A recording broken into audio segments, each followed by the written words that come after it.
성도님들의 삶에 함께 하신 줄로 믿습니다. 우리 함께 인사하십시다. 주님의 평안을 빕니다.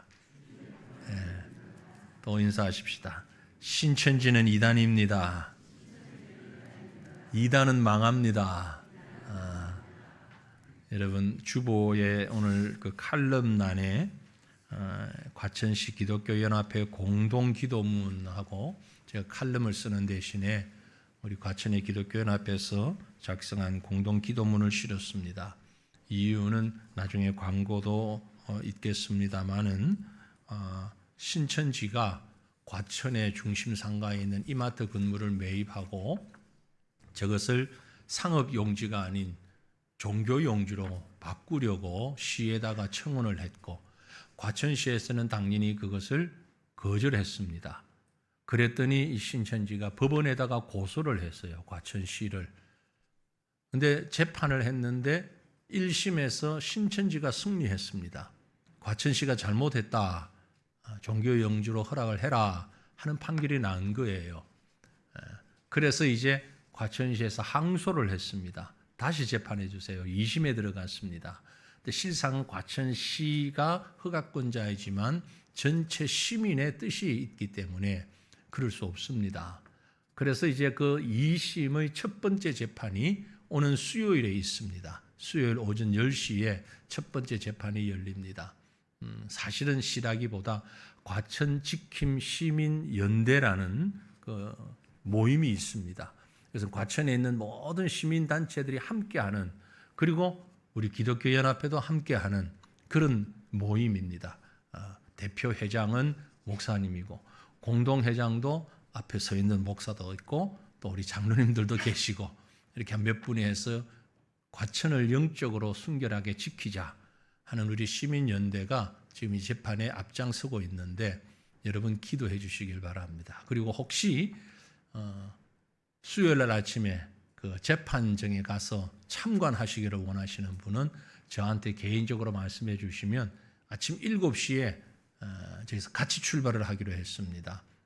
김밥 준비하기 때문에 인원이 정확해야 된답니다. 그래서 혹시 원하시는 분이 계시면 저한테 말씀해 주시고요. 동행하지 못하시더라도 이 기도문을 보고 또 이 땅에 우리 신천지와 같은 이단이 발붙이지 못하도록 여러분 기도해 주시기를 부탁을 드립니다. 2심에서는 꼭 이겨야 저 땅에서 과천시의 한 중심에서 신천지 예배가 이루어지지 않도록 그렇게 되어야 합니다. 여러분 위해서 기도해 주시기를 부탁을 드립니다. 우리가 살다가 보면 말이죠, 이런저런 일들이 참 많습니다. 좋은 일만 있는 게 아니고 힘들고 어려운 일들 너무 많죠. 혹시 우리 성도님들 가운데 습관적으로 그런 말을 하는 분도 계실 터인데 굳이 습관적이 아니어도 말이죠, 살다 보면 너무 힘들어서 너무 답답해서 미칠 것 같아, 미쳐버리고 싶어, 이런 말씀 하신 적 있죠? 다 있죠. 그 말이 썩 좋은 말 아닙니다. 특별히 성도들이 할 수 있는 말 아니고요. 그래서 미치겠어 그러면 제가 늘 그러죠. 미만 치지 말고 도와 소를 같이 치면 소리가 더 아름답다. 무슨 말인지 모르는 사람은 안 웃어도 됩니다. 굳이 뭐 웃을 필요는 없고요. 미칠 필요는 없어요. 그런데 어쩌다 보니 그럴 수밖에 없는 상황에 있을 수도 있습니다.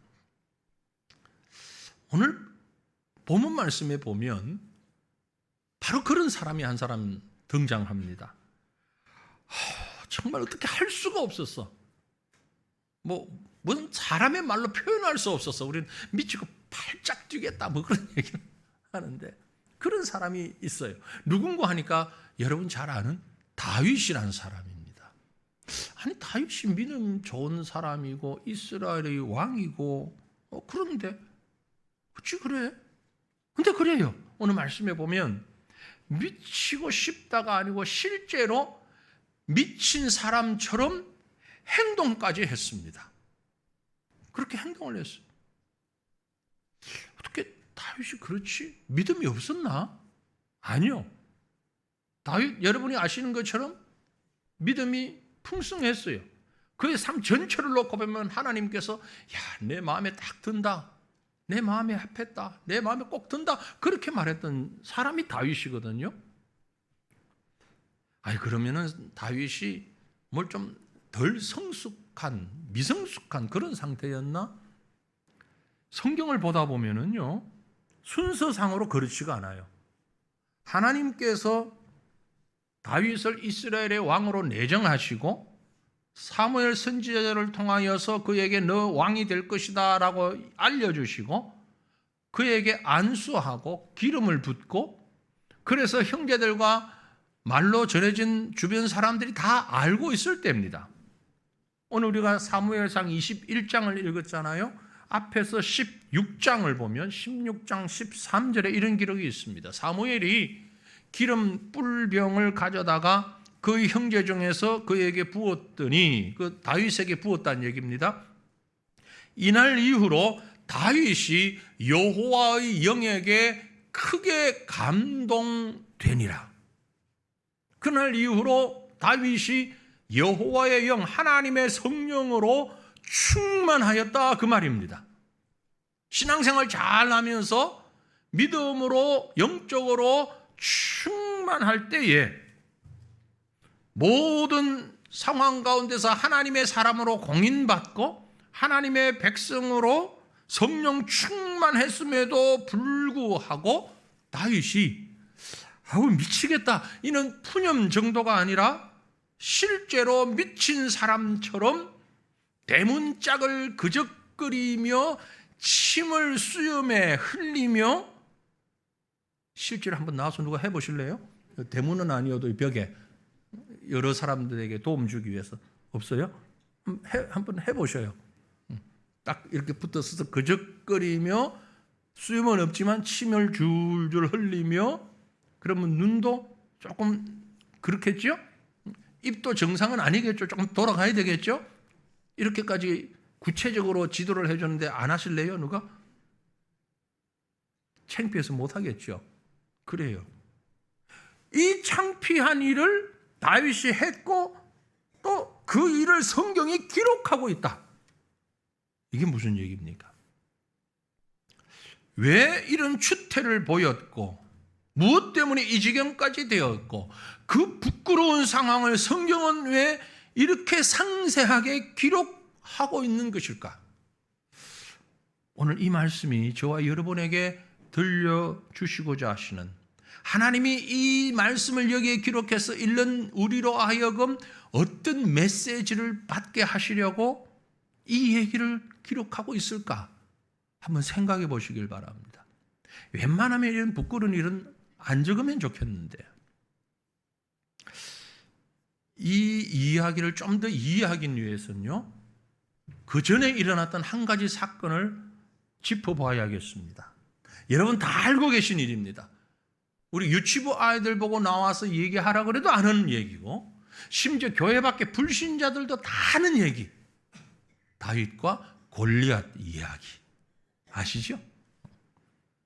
어린 다윗이 형들이 나가 있는 전장에 약간의 음식을 가져다 주기 위해서 방문했다가 블레셋의 거인 장수 골리앗이 그만하게 하나님을 모욕하는 그 건방짐에 분개해서 물맷돌 몇 개를 들고 나가서 골리앗을 때려 눕혔던 사건 아시죠? 그때 골리앗이 키가 얼마였는가를 연구하는 분들이, 학자들이 쭉 해보니까 대략 285 내지 290cm예요. 골리앗의 키가. 우리가 대충 생각하는 뭐 크다, 최아무개처럼 그 정도 아니고요. 훨씬 약 3m에 육박하는 키. 대단하죠. 그 어린 소년 다윗이 그걸 때려 눕혔단 말이야. 얼마나 엄청난 일입니까? 이 일 이후로 다윗은 이스라엘의 일약 대영웅이 됩니다. 다윗 모르는 사람이 없어요. 그 시대뿐만이 아니라 그 이후도, 지금 우리도 알잖아요. 수천 년이 지났는데 엄청난 사건입니다. 당시 왕이었던 사울이 이것이 너무너무 기쁘고 좋아서 다윗을 자기 가까이에 둡니다. 군대 장관으로 삼습니다. 그리고 다윗에게 여러 가지 임무를 주는데 이 똑똑하고 착한 다윗이 말이에요. 18장 5절, 사무엘상 18장 5절에 보면 다윗은 사울이 보내는 곳마다 가서 지혜롭게 행하며 사울이 그로 군대의 장을 삼았더니 온 백성이 합당히 여겼고 사울의 신하들도 합당히 여겼더라. 모두가 좋아했어요. 너무 박수 쳤어요. 누가 봐도 호응할 만한 훌륭한 인물이었습니다. 문제는 여기서부터 문제가 시작이 됩니다. 대승을 하고 이렇게 인정받는 다윗, 그것 때문에 다윗이 편안했는가? 그렇지 않아요.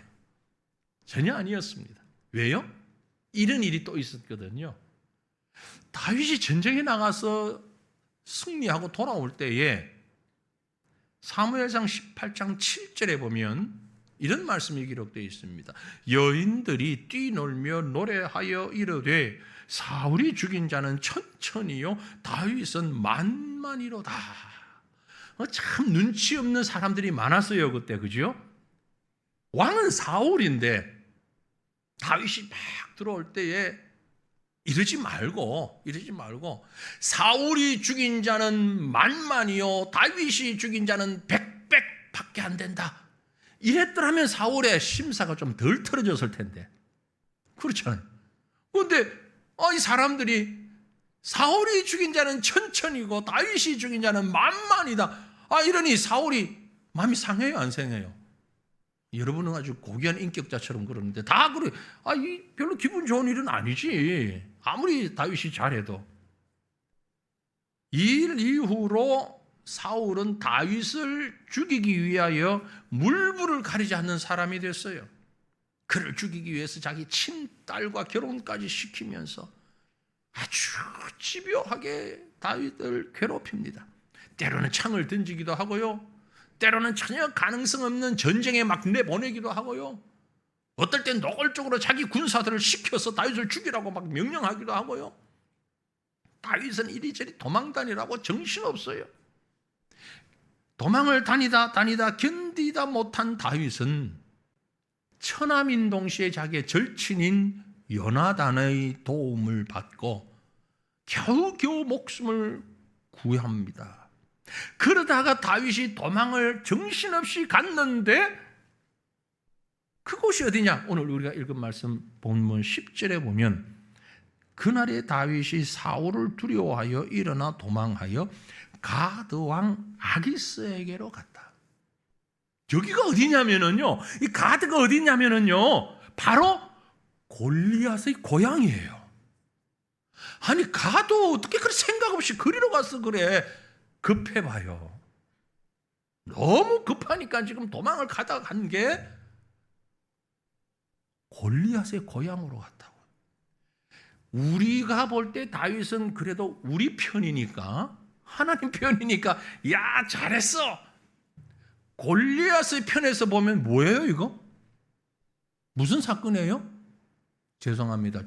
좀 천한 말이 엄청 쪽팔리는 일이잖아. 골리앗 입장에서는. 그죠? 아니 그 엄청난 장수가 꼬맹이한테 당해서 죽었어요. 야 이거 뭐 말이 안 나오잖아. 그런데 그 꼬맹이가 커가지고 이스라엘의 장수인데 지금 딱 안방에 들어왔네. 지발로 걸어서. 어떨 것 같습니까? 어떨 것 같아요? 얼마나 급했으면 다윗이 그곳으로 갔겠습니까? 하지만 여기에도 하나님의 뜻이 분명히 있다고 저는 봅니다. 정신없이 도망가서 딱 숨고 보니까 아차 여기가 바로 골리앗의 고향. 산 넘어 산, 첩첩산중, 바로 이럴 때 쓰는 말입니다. 이 위기에서 사람들이 바로 다윗을 알아봤어요. 그리고 이스라엘에서 있었던 일도 상세하게 정보력이 대단해요.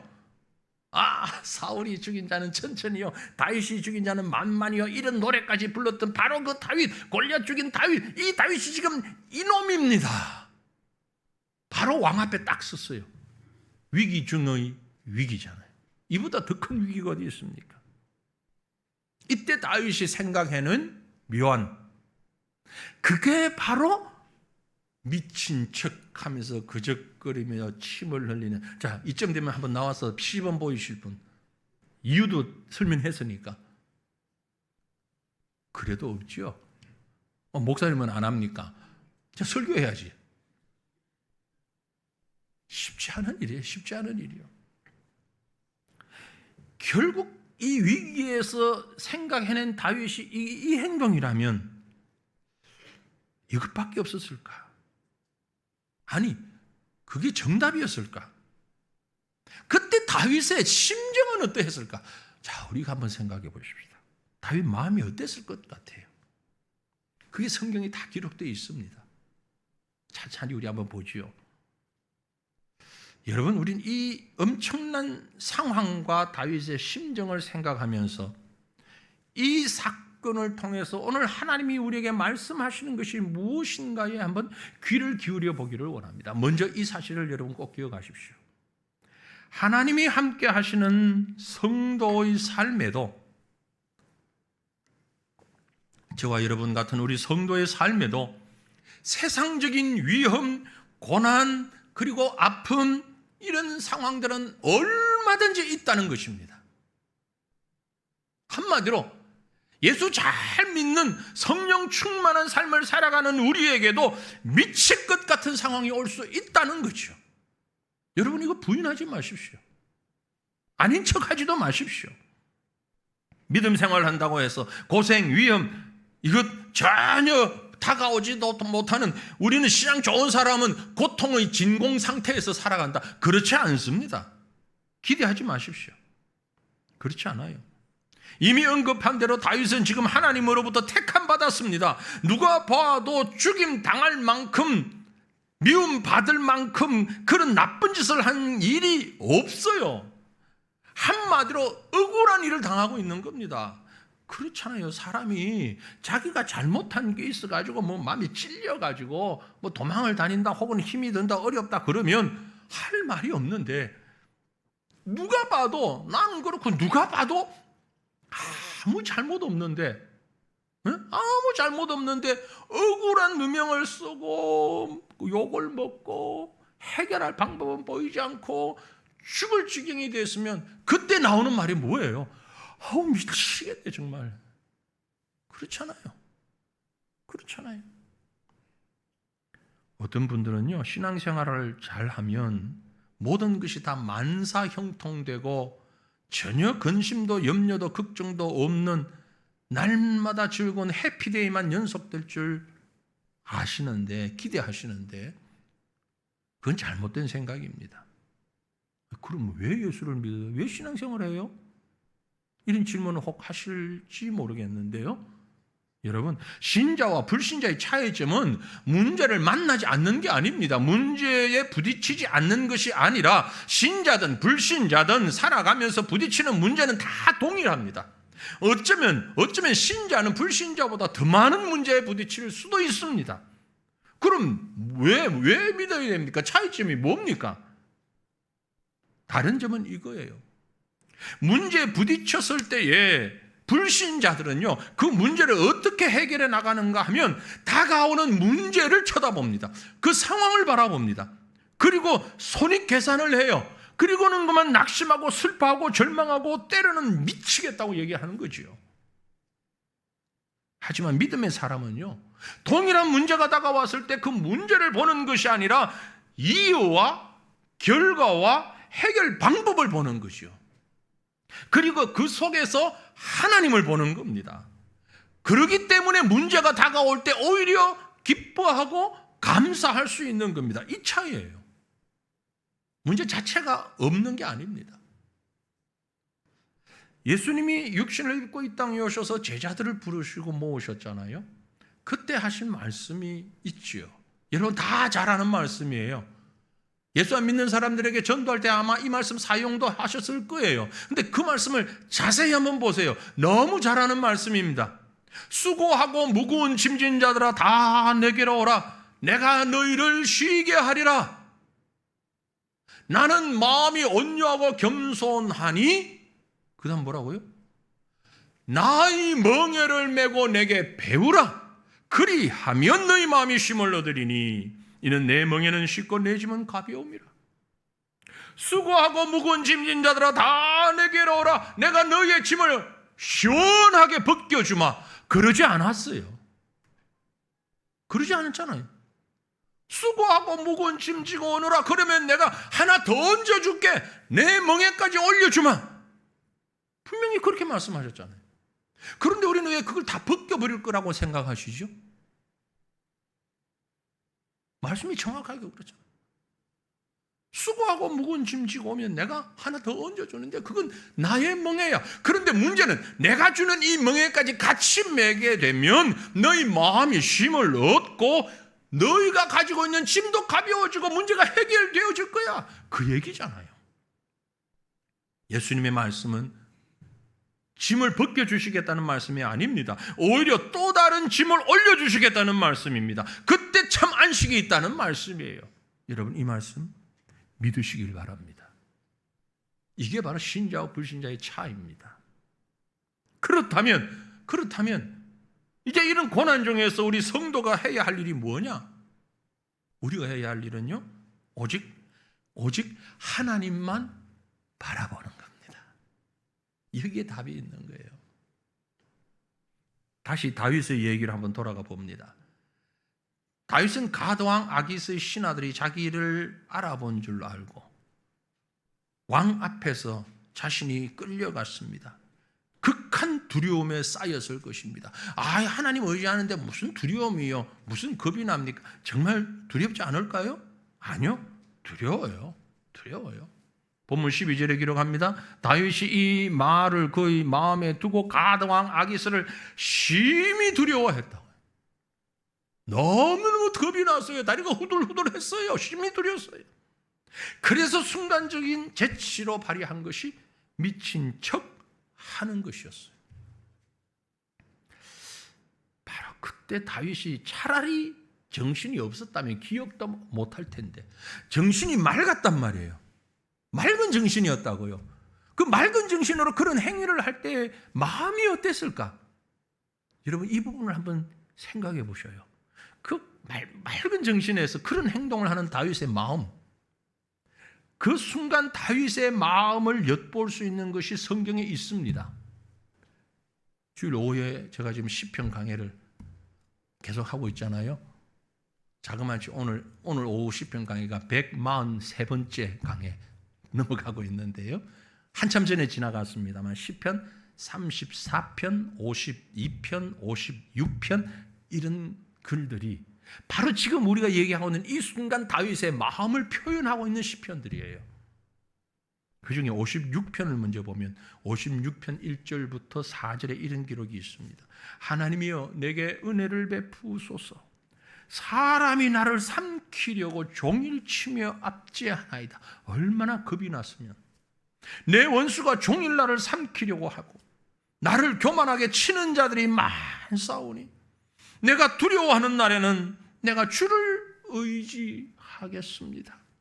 내가 하나님을 의지하고 그 말씀을 찬송하올지라. 내가 하나님을 의지하였은즉 두려워하지 아니하리니 혈육을 가진 사람이 내게 어찌하겠습니까? 무슨 말입니까? 이건 너무너무 두렵다는 얘기예요. 지금 그 두려움이 있기 때문에 이 고백을 하는 거예요. 두렵지 않으면 이런 고백을 할 리가 없잖아요. 그죠? 그 두려움을 이기기 위해서 믿음으로 지금 일어서는 다윗의 마음을 표현하고 있는 거예요. 극심한 두려움에 떨고 있는 겁니다.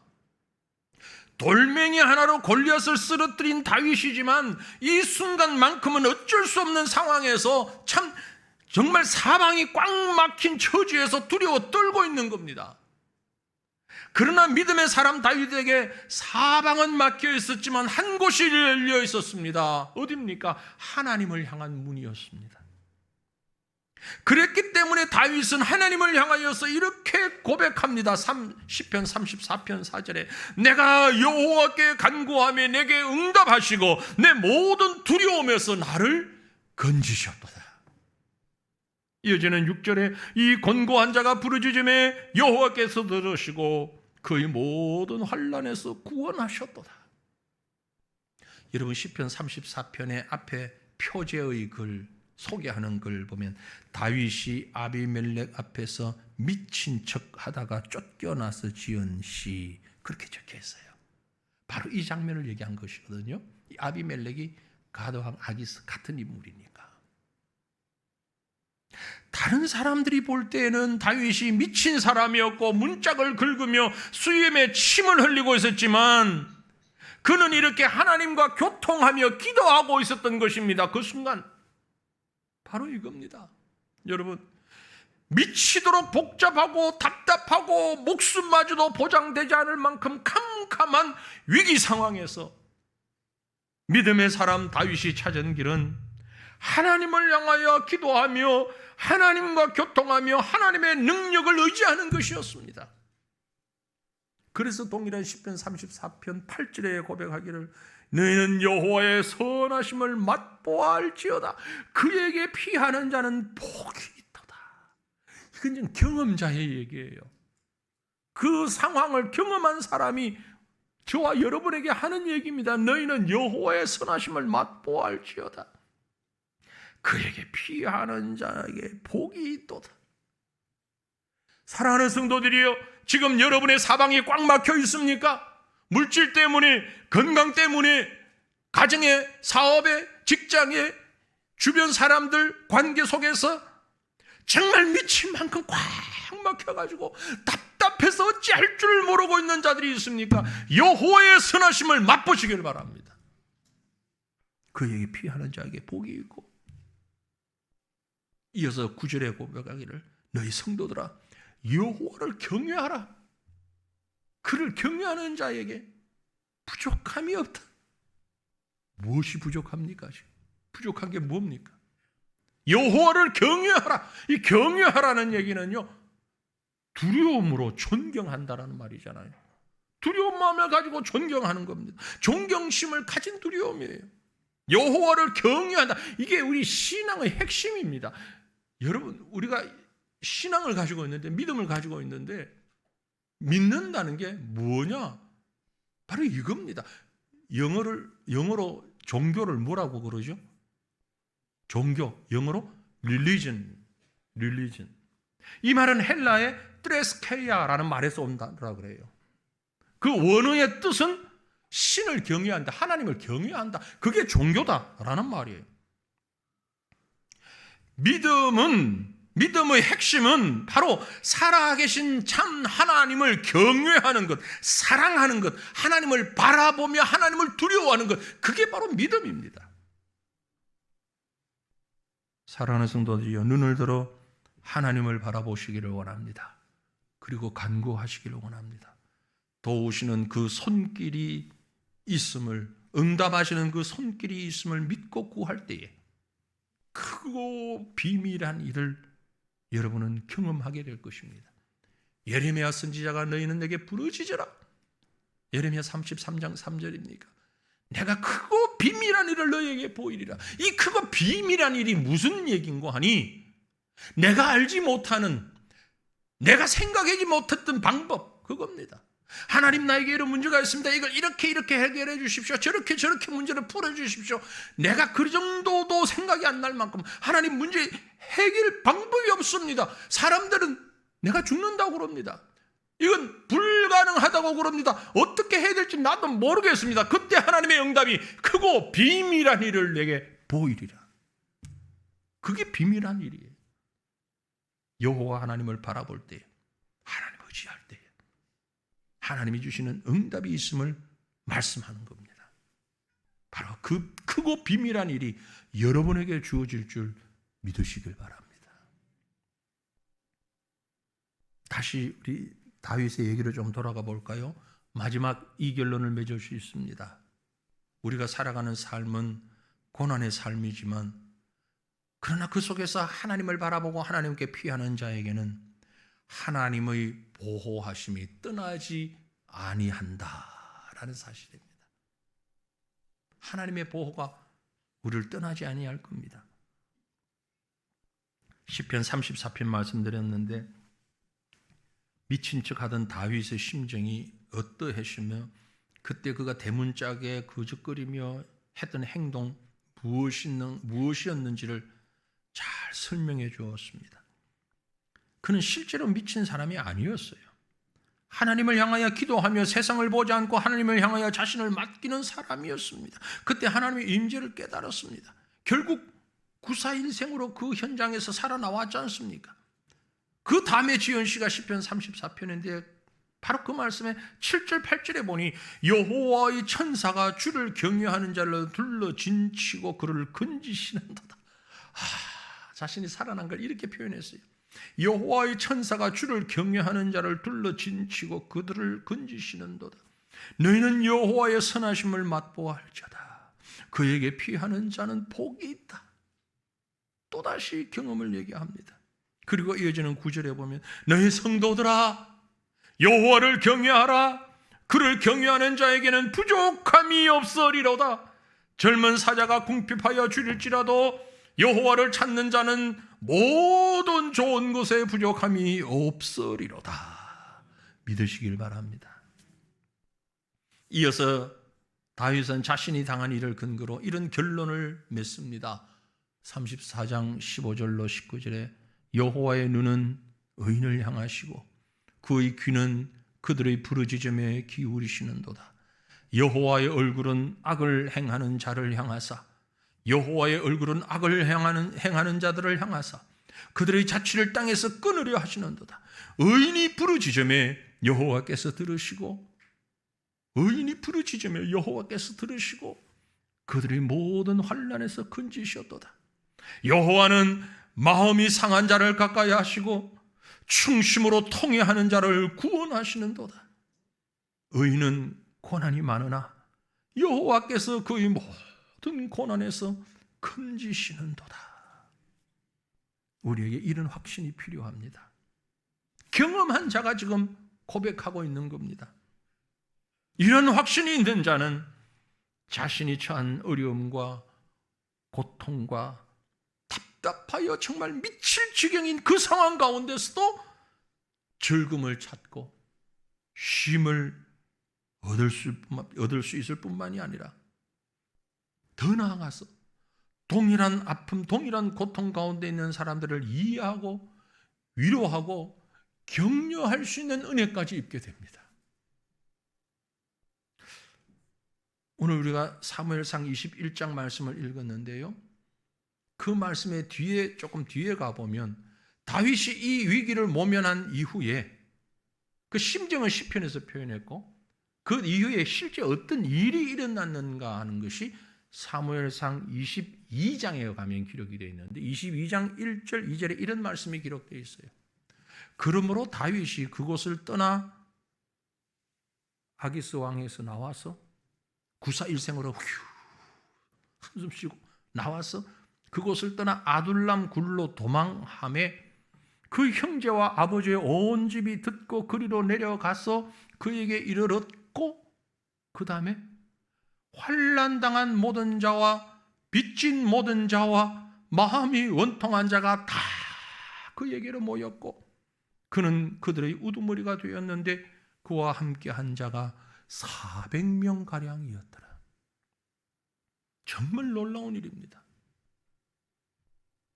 조금 더 성경을 읽다 내려가 보면 정말 놀라운 일들이 있습니다. 이 400여 명이요. 사실은 이제 다윗이 이스라엘의 왕이 되는 자기 사람들, 기반이 되는 거예요. 근데 그 사람들이 어떤 사람들이었는가 하니까 환난당한 자, 빚진 자, 마음이 원통한 자, 한마디로 우리가 앞에서 얘기했던 미칠 것 같던 사람들. 그죠? 속이 답답해서 아주 해결할 방법이 없었던 사람들이 다윗을 보면서 그래? 손가락질한 게 아니라 오히려 그 다윗을 중심으로 모여들었어. 다윗에게 그렇게 외롭고 힘들고 쓸쓸했던 다윗에게 힘이 되고 우군이 생긴 겁니다. 물론 하나님이 힘이시지만 세상적인 다윗에게도 힘을 하나님이 실어준 거죠. 더 중요한 건요, 이 일 이후에 다윗이 도망을 다니다가 사울 왕을 만나잖아요. 여러분 말씀 묵상 매일 하고 계시죠? 하고 계시죠? 이 고개가 이렇게 안 되는 사람은 지금 안 하는 사람이고, 한번 하는 사람만 해보세요. 고개 이렇게. 고개가 움직이질 않는 사람이. 하셔야 돼. 지금 말씀 묵상 매일 하라고 하루의 100분의 1시간, 14분, 그것도 하나님 앞에 못 드린다고요? 그죠? 오늘부터 다음 주에는 다 이러실 거죠?